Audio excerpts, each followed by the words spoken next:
What's going on, everybody? Cigar Show Tim here with another edition of Tobacco Talk, where I review a cigar and then I give you my thoughts on it in 4 key areas: flavor, draw, construction, and burn. It's everything you want to know about that cigar, but it's from my palate's perspective, and then I rate it as to whether I think it's noteworthy or not. So as the title says, I will be reviewing the Dunbarton Tobacco and Trust Umbagog Bronzeback, which was debuted, released, and talked about quite a bit at the PCA trade show this year back in March. So I'm going to cut to the chase. Let's review it. If we're going to do that, there's only one thing left to do. Let's light it up. All right, I went with my usual straight cut, as you can see right there. On the cold draw, there is a little bit of tightness when it comes to the ease of being able to draw through the cigar. Nothing crazy restrictive, just a little bit snug. We'll see if it opens up. And then on the cold draw, flavor notes, dried raisin. There's some like molasses oat bread kind of note in there, and then a really distinct like black cherry note, kind of like black cherry plum. So it'll be interesting to see. Usually those flavor notes don't transition over into the cigar once you get it lit up, but there's only one way to find that out, so let's toast her up.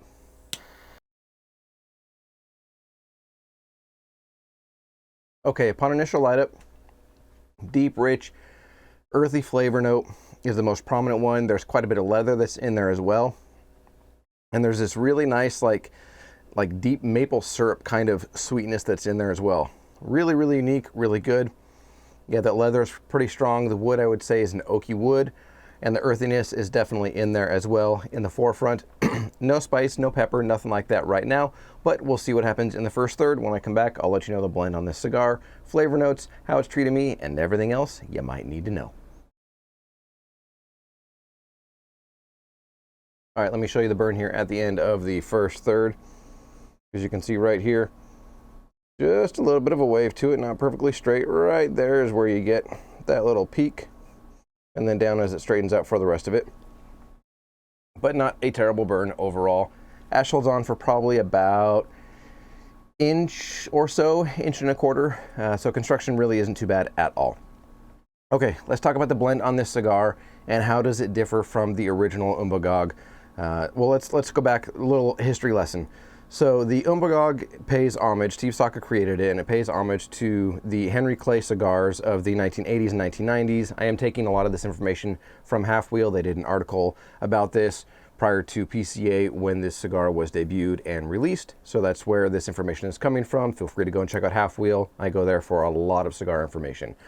But it was created to pay homage, like I said, to Henry Clay cigars of the 1980s and 1990s. And it does differ from the original Umbagog, which has been out for quite a few years now. And there is a Connecticut broadleaf wrapper on this one as well, but it's considered a 2LS is what Steve Saka is calling it. So it's a 2LS Connecticut broadleaf wrapper. And then the binders and fillers are all from Nicaragua. And so that's the blend on it. It comes in one vitola, one size only. It is a 5x48, so it's considered a Rothschild, and that is the vitola and the size that it is offered. And it does come in 10-count bundles that are wrapped in paper, and it's got printing on it, all that sort of fun stuff. So the MSRP on it is $9.75 each. There's the price on it, all of that good stuff to blend. But the flavor notes in the first third. As soon as that initial light up was done, and I said, oh, there's really not much of any spice, boom, the peppery spice absolutely kicked in.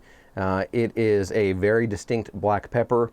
The woody note that's in there, that sort of toasted oak that I mentioned at the very beginning just a minute ago, is absolutely the most dominant flavor in it. The earthiness has subsided quite a bit in this one, but it is still there. It is mostly a toasted oaky woodiness that's in there. That sort of maple syrup kind of sweetness is in there. It's not super sweet by any means, but there's sort of a molasses maple syrup kind of sweetness that's in there, which is really, really nice. And it plays very nicely and blends very well with the pepper spice as well as that toasted oaky woodiness that's in there. The draw on this did open up about probably halfway through the first third. It's performing wonderfully now. Plentiful smoke output, very silky smooth, very dense smoke output on this, which I'm really enjoying as well. And I'd say the strength on this right now is a good solid medium. I would not be surprised if this becomes a medium full in strength, full body, but time will tell on that. So that's the blend on it. That's the background on all the information, the flavor profile, everything that's going on here in the first third.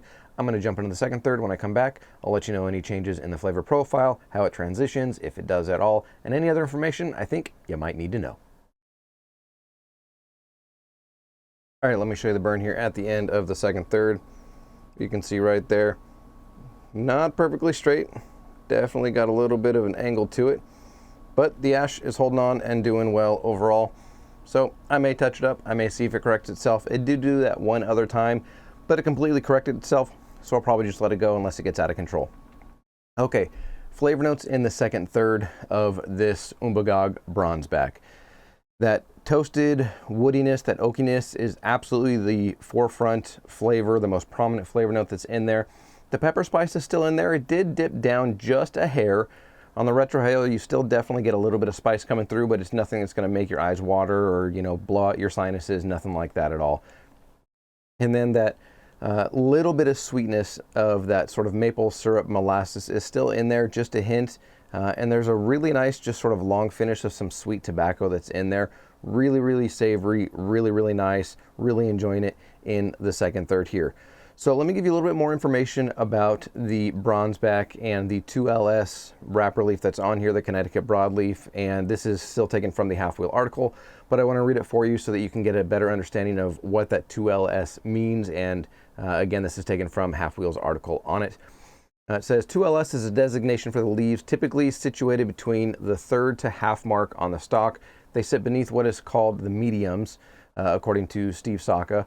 And the section of the plant produces wrapper with a different hue and flavor profile. Rather than be that those classic sweet earth and cocoa notes exhibited by broadleaf, the 2LS leaves typically give the smoker a slightly less sweet but significantly more peppery smoking experience.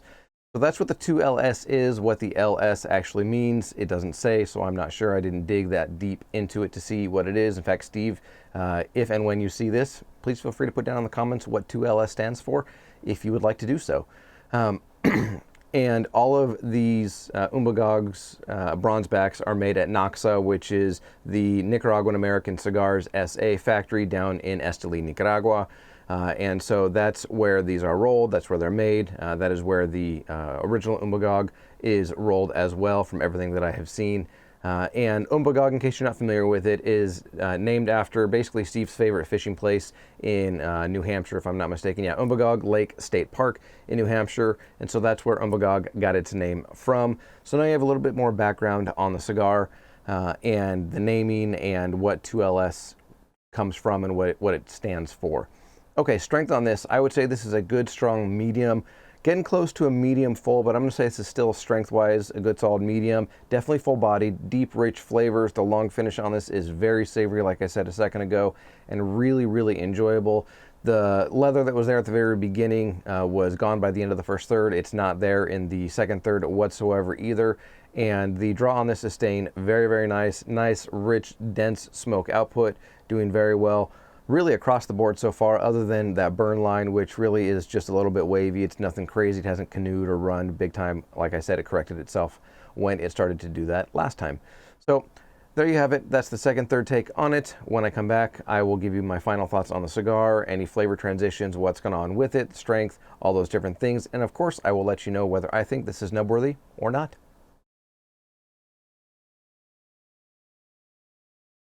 All right, let me show you the burn here at the end of the cigar. See right there? Pretty much straight.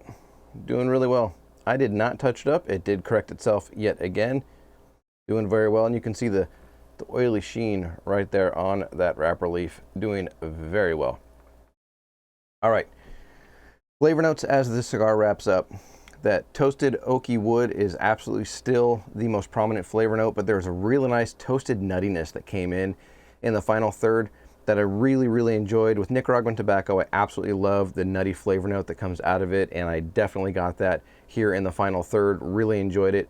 The sweetness has tapered down quite a bit. It's just about completely gone. The long finish is still pretty savory with that toasted nuttiness and a little bit of that sweetness, but not a whole lot in there. And the pepper note did ramp up again, and it does sting the nostrils a little bit more, especially if you do a large majority of your exhale as a retrohale. You will definitely feel it in your sinuses.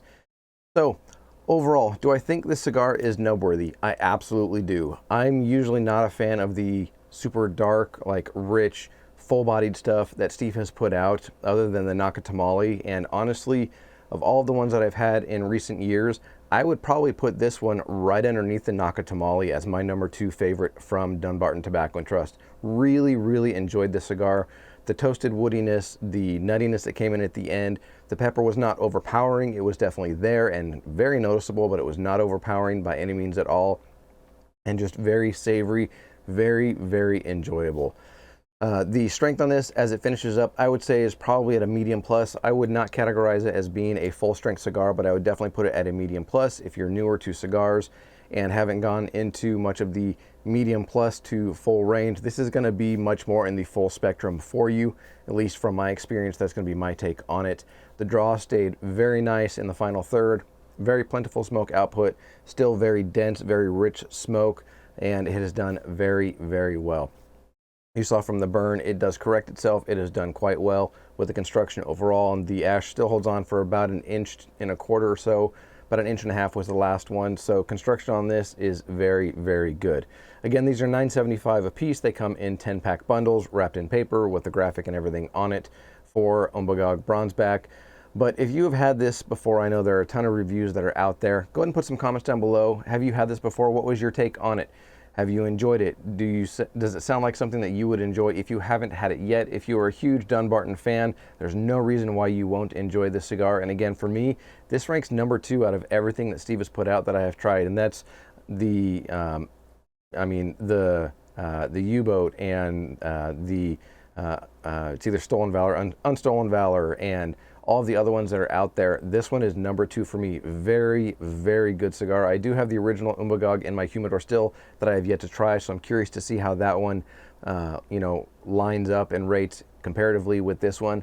But go and check it out. If this sounds like something from my experience that you are, really interested in, go and check it out. Go straight to that 10-pack. Pick up one of those bundles, and if you enjoy the stuff that Steve puts out, there is no reason, again, why you will be disappointed in this one, at least from my experience with it.